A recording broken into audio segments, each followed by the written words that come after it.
So the weather report today said there'd be some cloud and it might get up to about 19 degrees. Doesn't feel like that yet. And I think wearing shorts was a bit ambitious. Oh well, hard work will warm me up. There's always plenty to do. So let's see how much of this glass is broken and how much is in good condition. So that's all the glass that's intact. There's what?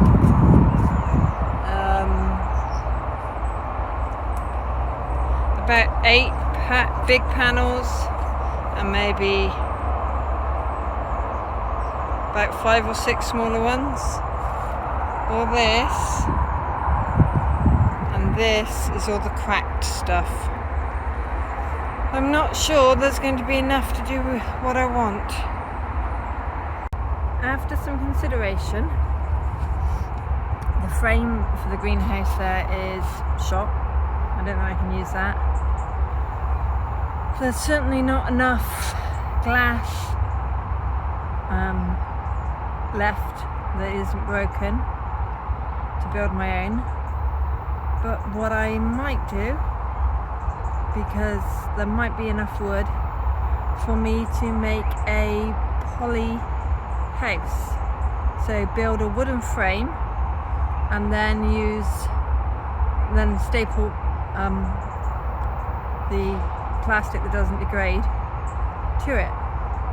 That might be a way to make the best use of the stuff that I have. Take me a while, but I think it's achievable. So I've sorted the wood. I've got a few different sizes, and then that's just the bits and pieces, all different, odd thicknesses of wood. Hopefully I'll have enough to make what I want. Now to get this under control. Cutting back, pulling out weeds, cutting back brambles, and sweeping. It looks a mess and I don't like it. Well, I'm off home now. That path is better, not totally done. Still got to prune back those currants, and I can actually get down that path now and that one. But obviously I've dumped weeds and brambles, cut brambles on that bed. But it's getting on, and I think I need to go home before the local primary school blocks me into my allotment. Because if I don't go by 2:30 in the afternoon, I have to wait till about 4 o'clock. The joys of being near a school. Bye! Nice bit of cabbage and broccoli. That'll be nice for lunch on Sunday. So behind me is the autumn fruiting raspberries. Aside from they have got covered in vineweed, which I need to pull off, I need to prune out the stems that bore fruit this year and tie in the fresh stems that grew, which will give me fruit next year. So it'll be quite a job given the mess that's behind me. Let's see how long it takes. Now the fun when pruning summer raspberries is working out which ones to cut out. And let me show you. Here, this looks quite dead and rough looking. That's what you cut out. That's what fruited this year. The stems that will fruit next year are these. They look quite smooth. So that's what you leave. They might have some tiny spikes, but they don't look dead like this stuff. So that's what you take out. and you leave the rest and tie them in.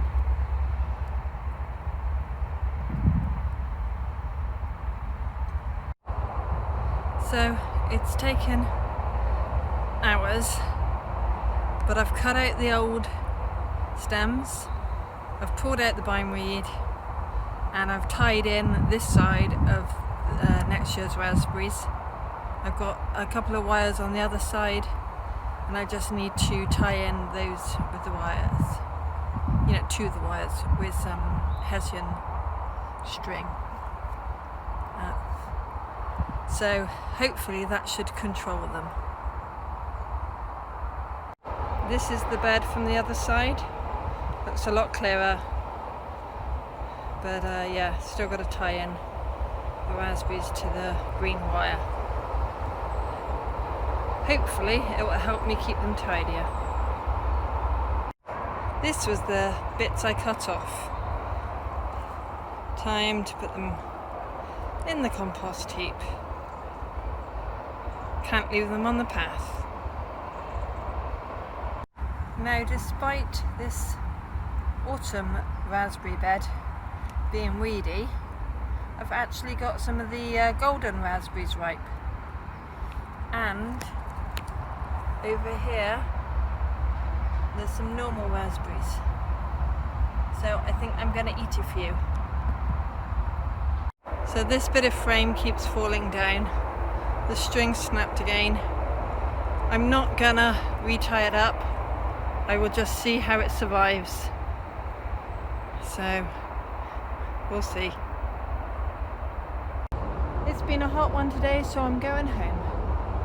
I'm gonna have a nice long drink. So today I've been pulling the bindweed out of the fence, tying back raspberries, just a general tidy up, so it looks a lot better along this fence now. I've also tackled this autumn fruiting raspberry bed, and there are a few raspberries that survived, a few bits of fruit, and my yellow golden raspberry also survived, so hopefully next year I'll get more of a crop. Look at this pumpkin. I think it's just about the smallest pumpkin. Now it's either Atlantic Giant or Mammoth something, and it's basically so small. You can see it's next to a brick. This is my hand. It's about the length of my fingers up to my palm, not even the size of my hand. So it's ripening, but it's about the smallest pumpkin I've ever grown. Oh well, the ones at home are a bit bigger. So this is the strawberry bed.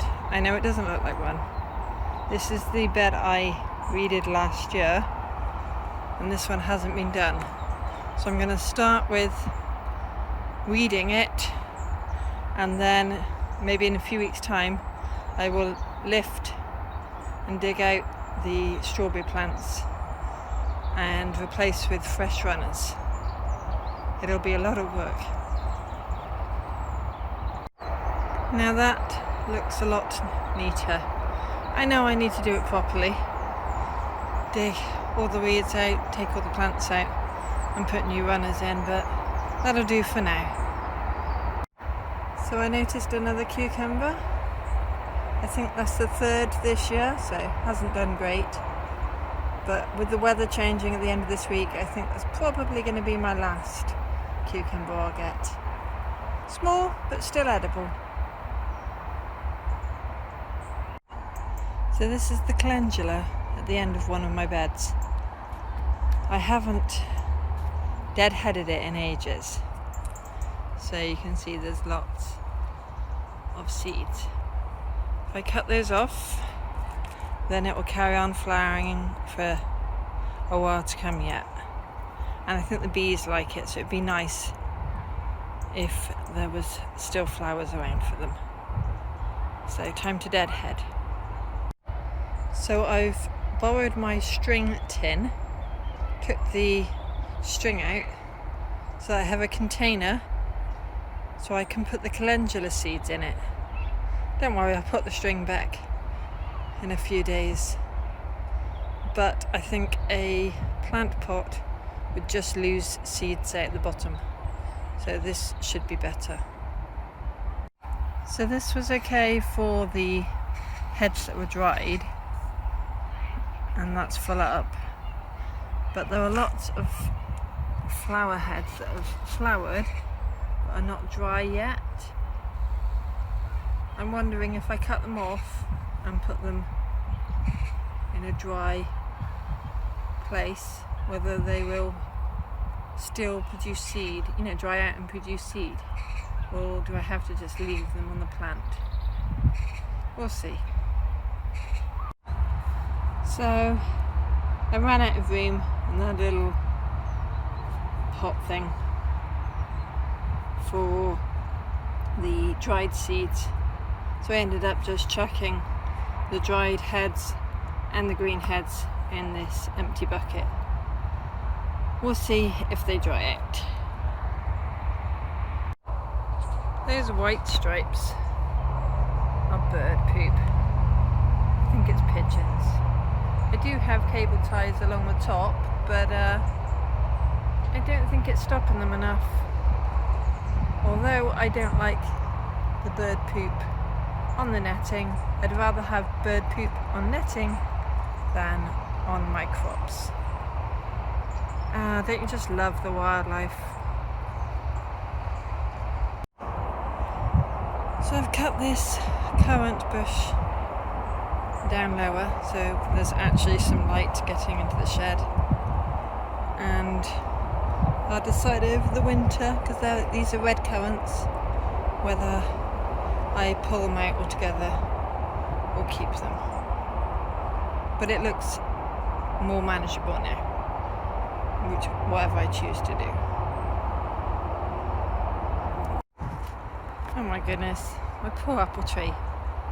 Look how much blossom there is on it.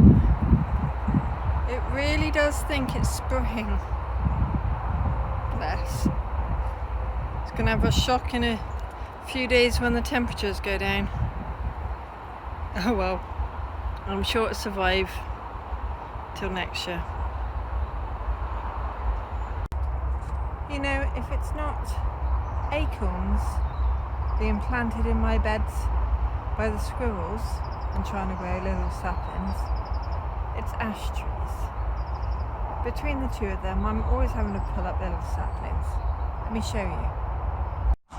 So this little one is just in the crack between the edge of the bed and the pavement slab. So it should pull up relatively easy, but if I don't catch it now, it'll get too big. The joys of the wildlife.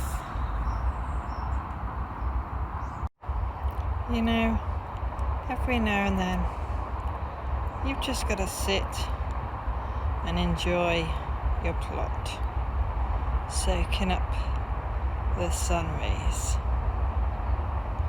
Otherwise, it's just all hard work. Such lovely weather today. It's time to go home before I get blocked in. Have fun gardening.